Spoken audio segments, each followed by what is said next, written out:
시청자 여러분 안녕하십니까. 속보를 하나 전해드리겠습니다. 저 보수 대통합 문제가 우리 자유한국당 황교안 대표의 제안으로 지난 늦가을서부터 시작됐는데요. 첫 걸음이 이제 드디어 띄어졌습니다. 자유한국당과 새 보수당 사이에 이 통합을 추진하는 통합추진위원회를 구성기로 전격적으로 합의했습니다. 방금 전에 서울 프레스센터에서 두 번째 회의를 갖고 이렇게 합의를 했는데요. 이 합의 관련 내용을 여러분들께 상세히 말씀을 드리겠습니다. 오늘 합의 관련해서 우리 자유한국당 황교안 대표 측에서는 이양수 의원을 협상 대표로 내보냈고, 그 다음에 새 보수당 측에서는 정병국 의원이 협상 대표로 참여를 했습니다. 그리고 앞으로 구성될 통합추진위 위원장은 박형준 전 의원이 맡기로 했습니다. 이 박형준 전 의원은 그동안에 자유한국당과 새 보수당 사이에서 많은 메신저 역할을 해왔습니다. 그야말로 물밑 교섭의 주역으로 쭉 역할을 해왔고, 오늘 통합추진위를 구성키로 양당 측이 합의문을 만들기까지 물밑에서 실무적인 역할을 직접 해온 그런 인물로 알려져 있습니다. 그래서 박형준 의원이 이러한 그 내막을 가장 잘 알고 있고, 유승민 새누리당 측 사실상의 대표하고 그 다음에 자유한국당의 황교안 대표 양측의 신임을 받고 있기 때문에 이 박형준 의원이 위원장을 맡은 걸로 되어 있고요. 오늘 합의문과 관련된 발표는 안영환 전 자유한국당 의원이 맡았습니다. 그래서 이 문제는 이제 과연 우리 공화당 그리고 안철수 의원이 새로운 정당을 지금 창설할 예정으로 있는데, 이 신당 안철수 의원이 꾸리는 신당 또는 안철수 의원이 직접 이 통추위에 참여하게 될지, 이런 부분이 이제 하나의 숙제로 남아 있는데요. 어떻든지 간에 현재의 추세를 보면 이번에 통합 대상에는 중도와 보수, 그 다음에 반문재인 전선, 이 세 개 개념이 키워드인 것 같습니다. 그렇기 때문에 큰 틀에서의 반문재인에 대해서는 안철수도 동의를 하지 않겠습니까? 당연히. 그리고 우리 보수당 측에서, 우리 공화당 측에서도 당연히 반문 전선에 참여하는 것은 문제가 없다.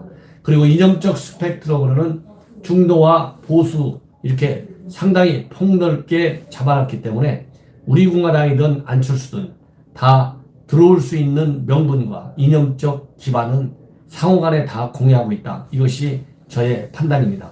자, 그렇다고 한다면 오늘 통합추진위의 구성 등 8개 항의 합의를 봤는데요.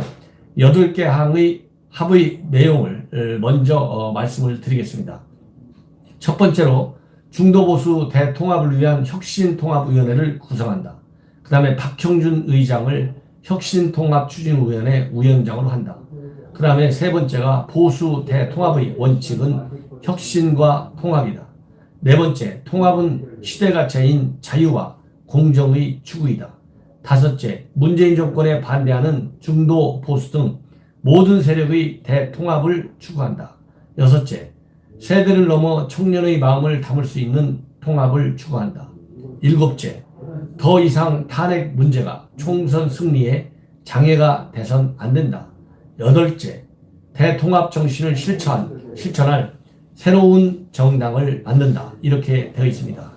자, 여기가 이렇게 이 합의문에는요, 그야말로 반문재인 전선에서 참여할 수 있는 모든 이념 스펙트럼을 다 담고 있고, 그러니까 진보를 빼는 중도와 보수 가치를 지금 보수 세력들이 지향하는 가치를 다 수용할 수 있는 포용적인 상당히 개방적인 이념성을 보여주고 있다. 이것이 우선 저의 생각이고, 두 번째로는 보수 또는 중도에 대해서 별로 이렇게 따뜻하게 생각하지 않는 상당한 거리에 떨어져 있는 청년층, 이런 청년 세대들을 포용하기 위해서, 말하자면 흡수하기 위해서 통합을 추구한다. 이렇게 되어 있기 때문에 특히 청년 지향성 가치를 확실하게 내세우고 있습니다.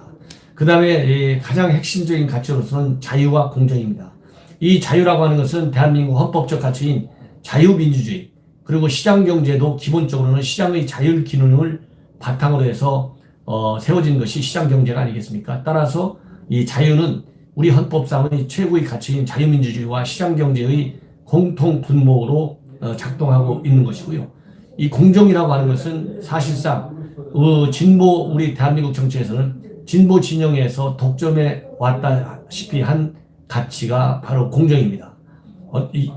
그런데 이 공정이라고 하는 가치가 결국은 조국 일가의 비리, 그 다음에 청와대 핵심 실세를 저누르고 있는 여러 가지 우리들 병원의 특혜 대출 사건, 그 다음에 울산시장 선거 개입 사건, 그 다음에 유재수 감찰 무마 사건, 이런 모든 비리의 의혹이 바로 공정 질서, 공정 의식의 붕괴에 있다. 저는 그렇게 봅니다. 그렇기 때문에 이렇게 진보 진영에서 그야말로 그동안 우리 국민을 현혹시키고 말하자면 혼란의 와중에 빠뜨린 핵심 개념이 공정이기 때문에 이 무너진 진보 진영에서 무너진 공정의 개념을 중도 보수 진영에서 전격적으로 흡수했다. 그래서 이 중도 계층을 품어낼 수 있는 가치로 새로이 등장했다. 이런 말씀을 드리고 싶고요. 그 다음에 원칙이 혁신과 통합 맞습니다. 왜냐하면 보수하면 꼰대, 낡은 지향성, 그러니까 과거 지향성이라는 거죠. 과거의 틀에 매달리는 수구 세력, 이런 것을 벗어나야 되기 때문에 혁신이고요. 통합은 더 이상 제가 말씀드리지 않더라도 현재 정치, 경제, 사회, 문화적으로, 지역적으로, 세대별로 지금 대한민국은 완전히 분열되어 있습니다. 완전히 분열되어 있는 대한민국을 하나로 묶다. 이것이 통합 아니겠습니까? 지역, 세대, 모든 그 다음에 연령, 그야말로 남녀노소 할 것 없이 모두가 반문재인 전선에서 하나가 되자는 통합, 매우 중요한 개념이다. 이런 말씀을 드리고 싶습니다. 그리고 이제 탄핵 문제가 총선의 장애가 돼서는 안 된다. 이 얘기는 세보수당이 내세운 탄핵의 강을 건너자, 그 다음에 새집을 지차, 그리고 헌집은 부수자, 이러한 3대 원칙, 이 유승민 의원이 얘기한 3대 원칙 중에 가장 중요한 게 탄핵이거든요. 그래서 탄핵 문제가 그야말로 통합을 하는 데 있어서 탄핵에 찬성했느냐 반대했느냐, 이것이 장애물이 돼서는 안 된다는 대원칙의 선언이고요.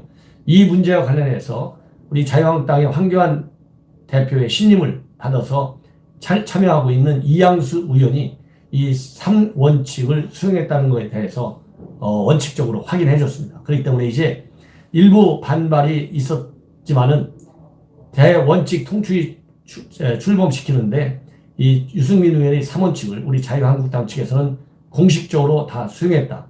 이렇게 보시면 됩니다. 그리고 새로운 정당을 만든다. 이 얘기는요, 자유한국당이 세보수당을 흡수하는 것도 아니고 당대당 통합도 아니고 이미 제가도 밖에서 제3당 신당을 만들어갖고 거기에 모든 통합하고 싶은 정당들이 전부 다 참여하는 그러한 완전히 기존 정당 밖에 제3신당을 만들어갖고 거기에 모두가 들어가는 그러한 모양새를 갖췄다. 이렇게 얘기를 분석을 해드릴 수 있어요. 이상과 같은 이러한 대분석, 대통추위 구성에 관해서 이제 과연 중도와 보수에 속한다고 생각하는 우리 국민들께서 이것을 어떻게 평가할 것인지, 그야말로 이러한 흐름을 대세의 흐름으로 받고 개별적인 이해관계와 이념에 따라서 싫어하거나 좋아하거나 큰 흐름을 따르겠다는 여론이 클 경우에는 성공적인 모델 코스로 갈 것이다. 그러나 반발이 커질 경우에는 상당한 진퇴양난이 우려된다. 이런 말씀을 드리고 싶습니다. 그러나 지금은 이제 문재인 정권에 대항을 해서 자유한국당을 비롯한 우파, 자유우파와 중도 세력들이 어쨌든지 간에 절대 과반 이상을 차지하는 것이 큰 과제다. 그렇기 때문에 큰 길에서는 대원칙적인 측면에서는 제가 보기에는 한 70% 정도는 찬성을 할 것이다. 저는 그렇게 봅니다. 자, 어쨌든지 간에 이제 통추위가 구성됐고 이 본질적으로 이해관계가 날카롭게 부딪히는 문제가 결국은 총선을 불과 3달여 남기고 있는 현 시점에서는 공천 문제와 직결되어 있기 때문에 공천 지분을 과연 어떻게 해결할 것이냐가 가장 큰 말하자면 장애물이 될 것이다. 이런 말씀을 드리면서 일단 속보를 마치겠습니다.